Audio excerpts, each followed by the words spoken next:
Children, welcome to Mathematics Whirlwinds by Brain Roots and this is for grade 5. आज हम start कर रहे हैं chapter number 2, the 4 fundamental operations. तो chapter start करते हैं और सबसे पहले आता है addition of 5 digits and 6 digits number. So let's take one example.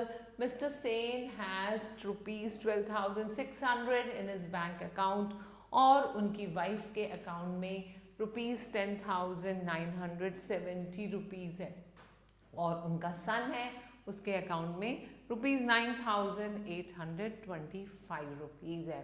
How much money do they have in all. तो जब इन ऑल वर्ड आ जाता है दैट मीन्स आप सबको ऐड करने वाले हैं. तो हमने सबसे पहले लिखा कि मिस्टर सेन के अकाउंट में कितने पैसे थे. That was 12,600 rupees and फिर हमने उनकी वाइफ के अकाउंट के पैसे लिखे. That was 10,970 and उनके बेटे के अकाउंट में 9,825 रुपीज़. और इन नंबर्स को हम ऐड कर रहे हैं इसलिए हम इन नंबर्स को बोलते हैं एडेंड्स. और जो टोटल आया ऐड करके यहाँ पर 0 + 0 + 5 इज 5. यहाँ 0 + 7 + 2 आपका 9 हुआ. 6 + 9 + 8 बना 23. हमने यहाँ 3 लिखा और 2 ले गए हम 1000 प्लेस पर.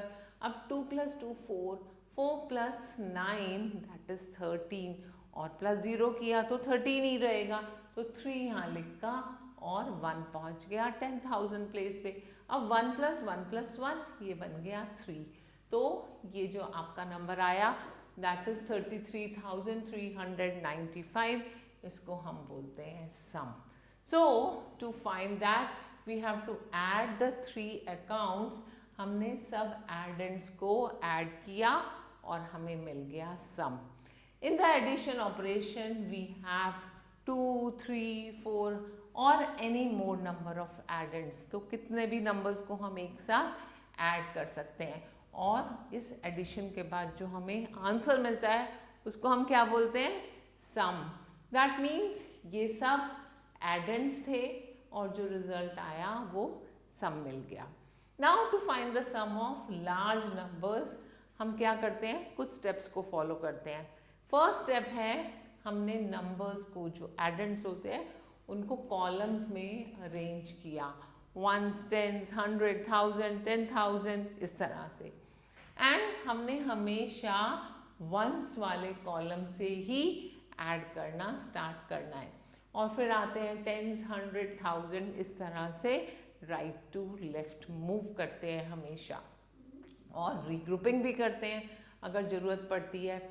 एक और एग्जाम्पल देखते हैं. यहाँ पर हमें नंबर दिया हुआ है 54,286 और ऐड करना है इसमें 20,945.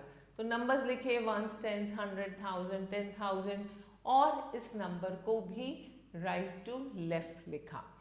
उसके बाद सेकेंड एडेंड को लिखा और एडिशन कहाँ से स्टार्ट करते हैं हमेशा वंस प्लेस से. तो 6 + 5 11, 1 आया और 1 पहुँच गया कैरी ओवर 10th प्लेस में. अब 1 + 8 इज 9, 9 + 4 इज 13, 13 का 3 यहाँ लिखा और 1 पहुँचा 100th प्लेस पर. अब 1 + 2 इज 3, 3 + 9 इज 12. तो ये 2 यहाँ लिखा और 1 पहुँचा 1000 प्लेस पर. इस 1 को 4 के साथ ऐड किया 5 और अगर 5 में 0 ऐड किया तो फिर भी 5 रहेगा. And this 5 + 2 is 7. So we got this sum. इसको कैसे रीड करेंगे 75,231. Now we move further. यहाँ पर हमें नंबर दिया है सबसे पहले 5,746. सेकेंड नंबर हमें दिया हुआ है 2,49,503 और थर्ड नंबर हमें दिया है 15,947. तो हमने इन नंबर्स को फर्स्ट नंबर को लिखा, सेकेंड नंबर को, थर्ड नंबर को और इनका ऑर्डर चेंज नहीं किया. फर्स्ट नंबर पहले, सेकेंड नंबर पर और थर्ड नंबर यहाँ पर. और इनको ऐड किया तो हमें आंसर मिला 2 lakhs, उसके बाद 71,196। अब नेक्स्ट टाइम हमने ऑर्डर चेंज किया, पहले बड़ा नंबर लिखा, फिर उससे छोटा, फिर उससे छोटा, और हमने फिर से इन तीनों एडेंड्स को ऐड किया और ऐड करके ऑब्जर्व करेंगे हमें आंसर मिला 2,71,196। दैट मीन्स दोनों आंसर्स हमारे सेम आ गए। अगर आप ऑर्डर चेंज करते हैं तब भी हमारा रिजल्ट चेंज नहीं होता। Now we come to properties of addition. तो पहली प्रॉपर्टी आती है ऑर्डर प्रॉपर्टी। ऑर्डर प्रॉपर्टी बोलती है कि अगर हम दो नंबर्स को ऐड करते हैं और उनका ऑर्डर चेंज कर देते हैं पर उसका आंसर हमेशा सेम रहता है, तो एडेंड्स का प्लेस चेंज करने से सम कभी भी चेंज नहीं होता। यहाँ पर हमने एक नंबर लिया 12,314 और दूसरा नंबर लिया 14,478। इन दोनों को ऐड किया तो हमें क्या मिलता है 26,792। अब नेक्स्ट टाइम हमने पहले लिखा 14,478 और उसमें ऐड किया 12,314 और हमें सेम आंसर मिला, तो इसको बोलते हैं हम ऑर्डर प्रॉपर्टी। सेकेंड प्रॉपर्टी होती है जीरो प्रॉपर्टी। जीरो प्रॉपर्टी बोलती है कि किसी भी नंबर में अगर आप जीरो ऐड करेंगे आंसर हमेशा सेम नंबर रहेगा। हमने एक नंबर लिया 12,577 और इसमें ज़ीरो ऐड किया तो आंसर सेम रहा 12,577। अब नेक्स्ट टाइम इसका ऑर्डर चेंज किया, नेक्स्ट टाइम हमने 0 + 12,577 लिखा तो भी आंसर सेम आया 12,577। That means the grouping property can be used to check the correctness of addition sums. फिर आते हैं हम ग्रुपिंग प्रॉपर्टी में। Even if the grouping of addends is changed, the sum remains the same. यहाँ हमने 3 numbers लिए। पहला number लिया 3,500, सेकेंड नंबर लिया 6,000 और थर्ड नंबर लिया 950। पहले इन दो फर्स्ट नंबर्स को ऐड किया, जो सम आता है उसमें हमने 950 ऐड किया। What is the total? We got the sum as 10,450। Next time क्या किया, सेकेंड और थर्ड नंबर का ग्रुप किया, इन दोनों के सम को 3,500 में ऐड किया और हमने ऑब्जर्व किया आंसर आया 10,450। और थर्ड टाइम क्या किया, फर्स्ट और थर्ड नंबर को ऐड किया। फर्स्ट और थर्ड नंबर को ऐड करके जो आंसर आया उस आंसर में हमने 6,000 को ऐड किया and surprisingly we got the same answer. That means grouping property is true.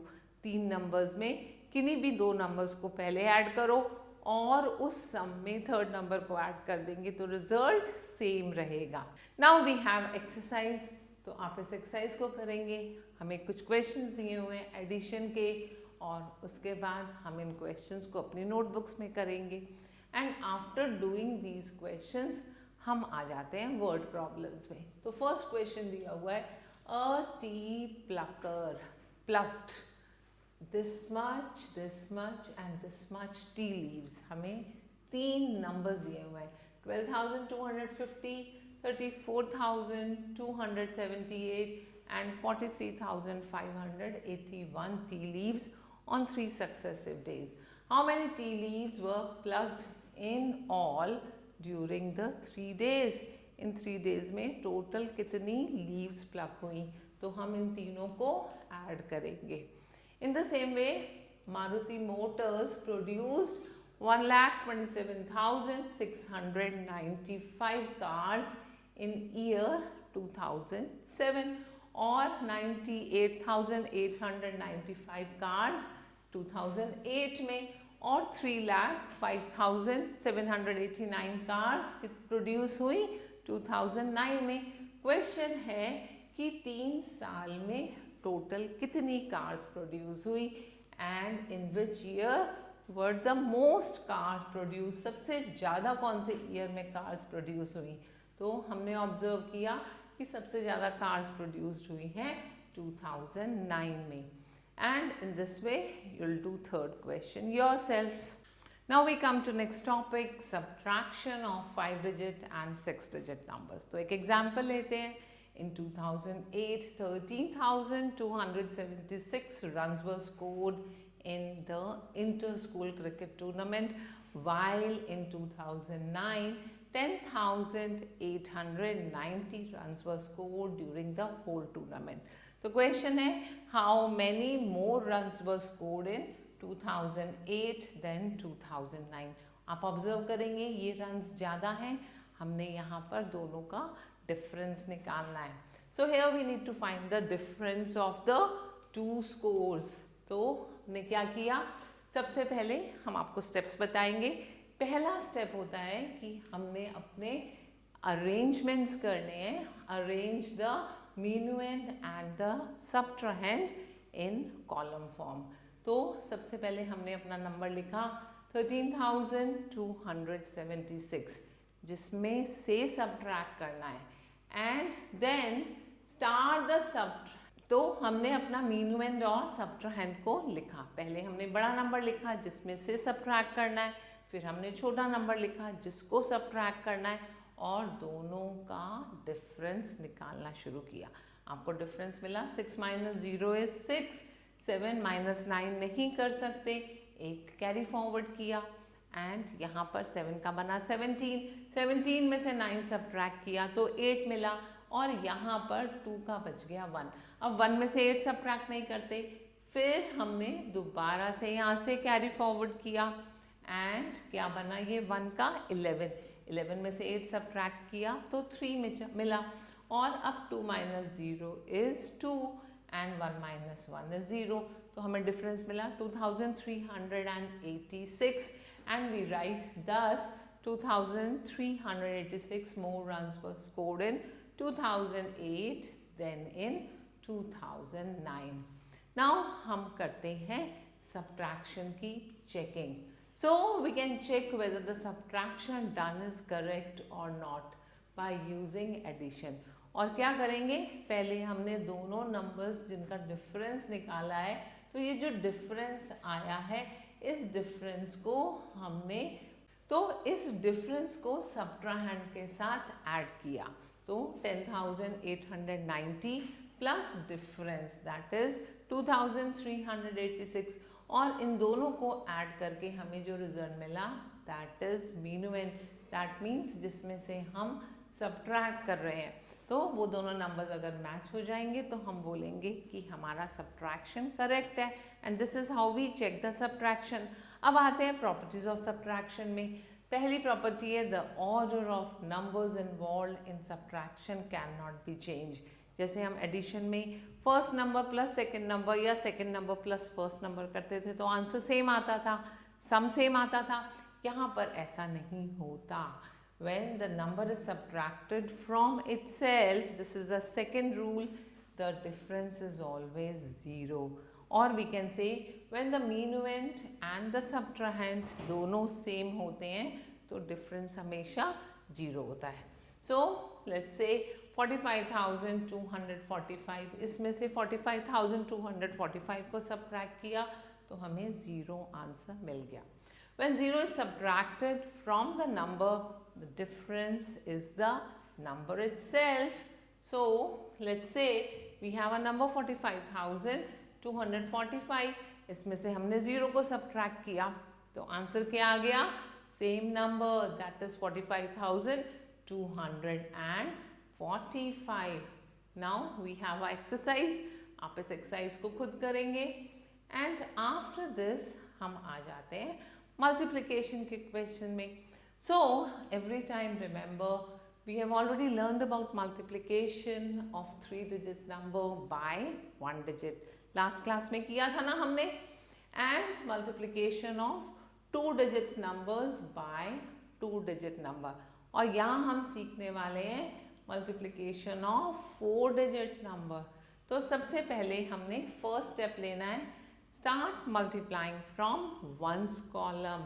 Then move to 10th column and add the carried over number if any. So we have taken a number 7,685 और इसको multiply कर रहे हैं 4 के साथ. तो हमने लिखा 7685 multiply by 4. So let's start. 4 multiply 5 क्या होता है? 20. Very good. तो हमने 0 यहाँ लिखा और 2 यहाँ आ गया. नाउ 4 टाइम्स 8 इट इज 32 और इस 32 में 2 ऐड किया तो 4 आ गया यहाँ पर और 3 carry forward. Now 4 times 6 is 24 और इस 24 में 3 ऐड किया तो 27 बना. 7 यहाँ लिखा और 2 carry forward. Now 4 times 7 is 28. इन दोनों को मल्टीप्लाई किया 28 और इस 2 को ऐड कर दिया. 28 प्लस 2 इज 30 और इस 30 को यहाँ लिखा. So this is how we multiply 4 digit number with 1 digit number. अब आगे चलते हैं. हम सीखेंगे मल्टीप्लिकेशन बाय एक्सपैंडेड फॉर्म. तो हमने एक नंबर लिया 3256 और इसको 4 से मल्टीप्लाई करना है. तो 3256 को ब्रेक किया. कैसे? 3000 प्लस 200 प्लस 50 प्लस 6 और मल्टीप्लाई बाय 4 लिखा. तो इसको ब्रेक कैसे करेंगे? सबसे पहले हमने 3000 को 4 से मल्टीप्लाई किया, फिर 3000 के बाद आया नंबर 200 को 4 से मल्टीप्लाई किया, फिर 50 को 4 से मल्टीप्लाई किया और फिर 6 को 4 से मल्टीप्लाई किया. तो 3 4s are 12, ये बना 12,000. ऐसे ही 4 टाइम्स 2 इज 8 और 2 zeros तो ये 800 आ गया. अब 50 मल्टीप्लाई 4 200 और 6 मल्टीप्लाई 4 इज 24 और इसको ऐड करके हमें आंसर मिला 13,024. So this is how we can multiply by breaking. अगर हम नंबर को एक्सपैंड करते हैं तो इस तरह से हमें मल्टीप्लिकेशन का रिजल्ट मिलता है. Now next is multiplication bye 2 digit multiplier. तो हमें एक नंबर दिया हुआ है 7058. इसको हमने 75 से मल्टीप्लाई करना है. तो 75 को ब्रेक किया 70 plus 5. Now first we multiply 7058 by 5 and then by 7 tens. कैसे करेंगे? पहले सिंपल 7058 को 5 1 से मल्टीप्लाई किया, ये आपको आंसर मिला. एंड सेकेंड स्टेप में 7058 को 7 10 से मल्टीप्लाई किया. तो ये सिंपल मल्टीप्लिकेशन है और हमें मिला 49406 tens. तो 49406 tens का मतलब 494060 लाइक दिस. और इसमें हमने ये 35290 को ऐड कर दिया. इन दोनों को ऐड करके हमें ये सम मिला. This is 5,29,350. So this is how you get the answer. अब हम आगे चलते हैं, एक और क्वेश्चन लेते हैं. Now let's see this example. इस एग्जाम्पल में आपको दिया है 5132. इसको मल्टीप्लाई करना है 86 से. तो हमने 5132 को एज इट इज लिखा और 86 को ब्रेक किया 80 प्लस 6. तो फर्स्ट टाइम 80 के साथ हमने इस नंबर को मल्टीप्लाई किया और 6 के साथ फिर से हमने इस नंबर को सेम नंबर को मल्टीप्लाई किया. तो हमने यहाँ पर लिखा 5132 मल्टीप्लाई 6 एक बार और उसका रिजल्ट लिया और 5132 को 80 के साथ मल्टीप्लाई किया और इन दोनों को ऐड करके हमें रिजल्ट मिल गया. अब आते हैं मल्टीप्लाइंग बाय 3 डिजिट मल्टीप्लायर. तो जो भी आपको नंबर दिया हुआ है, सपोज हमें एक नंबर दिया है 2745 और इसको मल्टीप्लाई करना है 3 डिजिट नंबर से. यहाँ मैंने नंबर लिया 294, तो ब्रेक किया 200 plus 90 plus 4. So first we multiply 2745 by 4. फिर नेक्स्ट टाइम इसको 90 से मल्टीप्लाई करेंगे और नेक्स्ट टाइम इसको 200 से मल्टीप्लाई करेंगे. सो फर्स्ट स्टेप से हमें ये नंबर मिला. जब इसको 9 10 से मल्टीप्लाई किया तो हमें मिला 24,705 टेंस, क्योंकि यहाँ 9 टेंस के साथ मल्टीप्लाई किया जा रहा है. और थर्ड टाइम हमने 2745 को 200 के साथ मल्टीप्लाई किया. So we get 5,490 hundreds. And on the fourth step हमने इन वंस को, टेंस को और 1000 को ऐड किया. So we got 8,07,030 as answer. एक और एग्जाम्पल लेते हैं. यहाँ पर हमें नंबर दिया है 4,390. इसको मल्टीप्लाई कर रहे हैं 175 के साथ. तो 175 को ब्रेक किया, 100 प्लस 70 प्लस 5 और फर्स्ट टाइम 5 से, सेकेंड टाइम 70 से और थर्ड टाइम 100 से सेम नंबर दैट इज 4,390 को मल्टीप्लाई किया और जो ये रिजल्ट आया उसको हमने ऐड कर लिया. ये आपका प्रोडक्ट होता है. तो मल्टीप्लिकेशन के रिजल्ट को हम प्रोडक्ट बोलते हैं. अब हम सीखेंगे प्रॉपर्टीज ऑफ मल्टीप्लिकेशन. तो पहली प्रॉपर्टी है product does not change even the order is change. जैसे एडिशन में होता था, दो नंबर्स हैं, मल्टीप्लाई करो, किसी भी नंबर को पहले लिखो, किसी भी नंबर को बाद में लिखो, हमें हमेशा प्रोडक्ट सेम मिलेगा. The product of any number and one is always itself. One के साथ किसी भी नंबर को मल्टीप्लाई करो तो वही नंबर हमारा प्रोडक्ट आएगा. 1 multiply 2,796 is 2,796. The product of a number and zero is always zero. कोई भी बड़े से बड़ा नंबर होगा, अगर जीरो से मल्टीप्लाई किया तो आंसर होगा 0. Even if the grouping of numbers is changed, the product remains same. ये सेम प्रॉपर्टी हम एडिशन में भी यूज करते थे. हमने दो नंबर्स को मल्टीप्लाई किया, उस प्रोडक्ट को थर्ड नंबर से मल्टीप्लाई किया, या फर्स्ट नंबर को सेकेंड और थर्ड के प्रोडक्ट से मल्टीप्लाई किया, या ऐसा भी हो सकता है कि फर्स्ट और थर्ड नंबर को पहले मल्टीप्लाई किया, जो प्रोडक्ट आया उसके साथ सेकेंड नंबर को मल्टीप्लाई किया, and very surprising the answer remains same. और अब हम आते हैं एक्सरसाइज पर. So please try doing this exercise by your own. अब हम क्वेश्चन लेते हैं नेक्स्ट टॉपिक का, multiplication bye multipliers ending with 0. So let's recall, हमने पढ़ा है 8 multiply 1 is 8. अब 8 को 10 से मल्टीप्लाई करेंगे तो 80 बन जाएगा.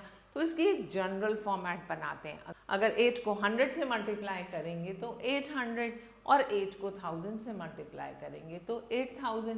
दैट मीन्स जितने ज़ीरोज़ हैं वो 8 और 1 को मल्टीप्लाई करके वो उतने ही ज़ीरोज़ आगे अप्लाई हो जाएंगे. So this is how you multiply and get the result.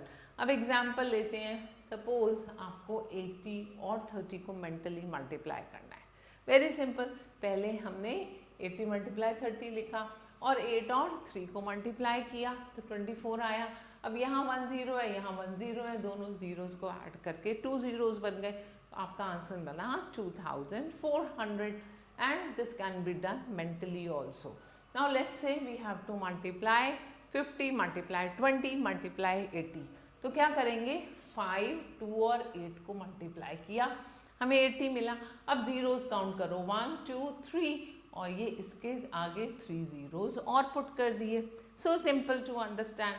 Next example लेते हैं. 115 को 200 से मल्टीप्लाई करना है. तो 115 को पहले 2 से मल्टीप्लाई किया, मिला 230. अब यहाँ 2 zeros और हैं, उन 2 zeros को 230 के आगे प्लेस कर दिया and we got the product. Now let's move to the exercise. You are going to try this exercise yourself. अब आते हैं डिवीजन पर. Division by 1 digit number.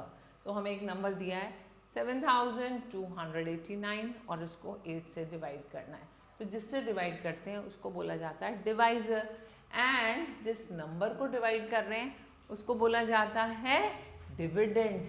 और डिविडेंड का इक्वल डिस्ट्रीब्यूशन डिवीजन होता है. अब कितने इक्वल पार्ट्स में नंबर डिवाइड हो रहा है, दैट बिकम्स योर क्वोशंट. अब 8 से 7 को डिवाइड करने की कोशिश की.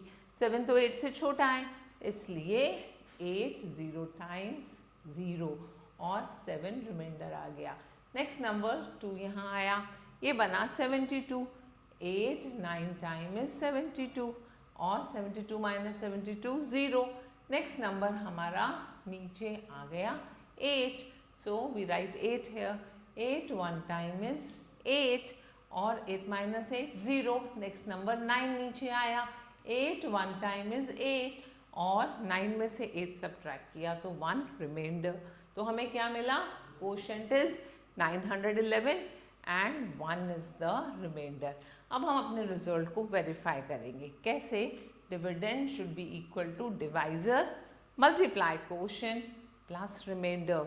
अब यहाँ पर डिवाइजर है 8, आपका क्वोशंट है 911, इन दोनों का प्रोडक्ट आ गया 7288 और इसमें इस 1 को ऐड कर दिया तो हमें सेम नंबर मिला जिस नंबर से हमने स्टार्ट किया था। So our answer is correct. अब आते हैं division by a 2 digit number. तो यहाँ हमने डिवाइड किया 74,568 को 28 से। 7 तो डिविजिबल नहीं है तो 28 0 टाइम इज 0। नेक्स्ट नंबर हमें मिला 7 नीचे आ गया और 4 को लेकर आए तो नंबर आया 74। 28 2 टाइम इज 56 और 74 में से 56 को सब्ट्रैक्ट किया तो हमें मिल गया 1 और 8 रिमाइंडर। लेकर आते हैं नेक्स्ट नंबर 5, 185 आ गया। अब 28 6 टाइम्स इज 168 एंड 176 में से 168 को सब्ट्रैक्ट किया तो 8 बचा and this 8 comes here. 28 3 time is 84 तो 84 को 88 से सब्ट्रैक्ट किया, हमें रिमाइंडर मिला 4, राइट। अब हमने क्या करना है, इस रिमाइंडर को लेना है और उसके बाद हम आते हैं वेरिफिकेशन पे। Dividend is divisor multiply quotient plus remainder. यहाँ डिवाइजर था 28, क्वोशंट है 2663, इन दोनों को मल्टीप्लाई करके हमें मिला 74,564 और इसमें +4 रिमाइंडर किया, we got the same number. So our answer is correct. Let's move ahead. अब हमारे पास डिवीजन बाय 3 डिजिट नंबर आता है। तो जब 3 डिजिट नंबर से डिवाइड करते हैं सबसे पहले हमने ये चेक किया फर्स्ट 3 डिजिट्स कैसे। 368, 6 तो डिविजिबल नहीं हो सकता, 62 भी डिविजिबल नहीं हो सकता तो हमने 624 लिया। 368 1 टाइम इज 368 एंड इस तरह से 1 यहाँ आया और रिमाइंडर बचा 256। अब ये 5 आ गया तो हमें नंबर मिला 2565। नाउ वी चेक्ड, क्या चेक किया कि 368 को 6 से मल्टीप्लाई करके 2208 मिल रहा है which is smaller than this number. So we write 6 times is 2208. दोनों का डिफरेंस आया 357। अब नेक्स्ट डिजिट है 0। अब हमने क्या चेक करना है कि 368 9 टाइम्स क्या होता है which is 3312. So we write it here, difference मिला 258। next 8 को नीचे लेकर आएंगे and we see that 368 multiply 7 is 2576 and the difference is 12। ये हमारा रिमाइंडर हो गया। और अब हमने करना है वेरिफिकेशन। कैसे? Dividend is divisor multiply quotient plus remainder and we verify. इन दोनों को मल्टीप्लाई किया और इसमें रिमाइंडर ऐड किया तो हमें सेम नंबर मिल गया। So remember that dividing by 3 digit number has similar steps as 2 digit और 1 digit divisor. Verification also follows the same pattern, right. अब हम आगे चलते हैं और डिवीजन बाय 10, 100 और 1000 सीखेंगे। तो बहुत सिंपल लॉजिक है, अगर किसी नंबर को 1 से डिवाइड किया तो सेम आंसर मिलेगा और अगर किसी नंबर को 10 से डिवाइड किया तो हमने लास्ट 0 रिमूव कर देना है। तो हमारे पास बचा 289। दैट मीन्स ये zeros कैंसिल हो गए। सो 0 in the divisor divides the 0 in the dividend. अब एग्जाम्पल देते हैं एक और। यहाँ पर 13650 को 100 से डिवाइड करना है। अब यहाँ पर 100 में कितने जीरोज हैं? 2 zeros, so we put a line here और हमें पता चला ये कोशेंट 136 और 50 बना रिमाइंडर। So simple. अब देखते हैं, हमने 1000 से किसी नंबर को डिवाइड करना है। 1000 में कितने जीरो होते हैं? 3 जीरोज, 1 2 3। राइट साइड से 3 डिजिट्स पर लाइन ड्रॉ कर दो। ये आपका बना कोशेंट और ये बन गया remainder. This is how we do the question so easily. आइए अब प्रॉपर्टीज ऑफ डिवीजन की बात करते हैं। तो फर्स्ट प्रॉपर्टी है, if we divide a number by 1 the quotient is number itself. किसी भी नंबर को 1 से डिवाइड करोगे, सेम नंबर कोशेंट मिलेगा। 285 divided by 1 is 285, and if we divide a number by itself the answer is 1. Number को अपने आप से डिवाइड किया तो आंसर 1 होगा। और वेरी इंटरेस्टिंग थिंग, अगर 0 को किसी भी नंबर से डिवाइड करोगे तो कोशेंट हमेशा 0 होगा, लेकिन किसी भी बड़े से बड़े नंबर को 0 से डिवाइड करोगे it is always meaningless, we do not get any answer. तो ध्यान रखना है, 0 से डिवाइड करके कभी भी कोई आंसर नहीं मिलता। और अब आपके लिए है exercise, do this exercise yourself. अब बात करते हैं प्रॉब्लम सॉल्विंग स्किल्स की। तो यहाँ पर हमने पिछली क्लास में सीखा है that in detail about the problem solving skills, कि प्रॉब्लम को किस तरह से सॉल्व किया जाता है। थोड़ी सी टिप्स दूंगी, स्टेप्स को कैसे फॉलो करना है। सबसे पहले क्वेश्चन को बहुत ध्यान से पढ़ना है and understand the question properly. उसके बाद हम उसके कुछ फैक्ट्स को देखेंगे जो क्वेश्चन में दिए हुए हैं और उसकी एक मेंटल पिक्चर बनाएंगे। और मेंटल पिक्चर बनाने के बाद हम उस क्वेश्चन को स्टेप बाय स्टेप सॉल्व करेंगे। सॉल्व करने के बाद अपना आंसर चेक करेंगे। So every time remember the steps of problem solving for maximum accuracy. And after that you have a exercise जो आप खुद करने वाले हैं। And please try to do these questions yourself. Good bye.